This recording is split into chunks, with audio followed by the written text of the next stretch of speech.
अब आइए सीखते हैं कि ग्राहक की नीड स्टेटमेंट कैसे लिखते हैं। ग्राहक की नीड स्टेटमेंट लिखना, हम ये कैसे करते हैं मैम? मैं आपको समझाती हूँ। ग्राहक की जरूरतों को उस काम के रूप में लिखा जाना चाहिए जिसे वे करना चाहते हैं। नीड स्टेटमेंट में टेक्नोलॉजी, प्रोडक्ट या सर्विस सुविधा का समाधान शामिल नहीं होना चाहिए। नीड स्टेटमेंट संक्षिप्त होना चाहिए और अस्पष्ट नहीं होना चाहिए। साथ ही साथ यह एक समय में एक जैसा होना चाहिए। ये नीड स्टेटमेंट डिजाइन, मूल्य प्रस्ताव की पहचान और बेचने के लिए इनपुट की तरह काम करता है।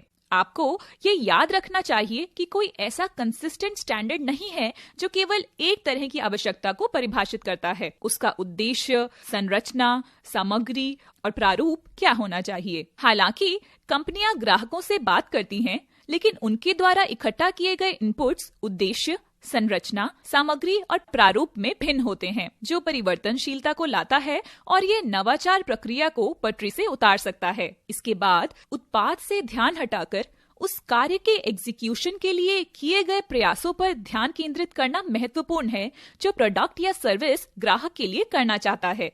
समाधान ऐसे साधन हैं जिनके द्वारा अपूर्ण आवश्यकताएं संतुष्ट की जा सकती हैं।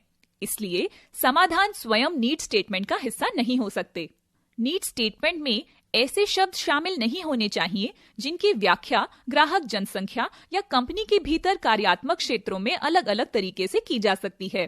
इसे आवश्यक स्टेटमेंट के इरादे के अनुसार असहमति हो सकती है। किसी भी क्रिया, वस्तु या गतिविधि के लिए एक जैसे शब्दों का प्रयोग अलग अलग स्टेटमेंट में किया जाना चाहिए और एक कंसिस्टेंट फॉर्मेट में होना चाहिए।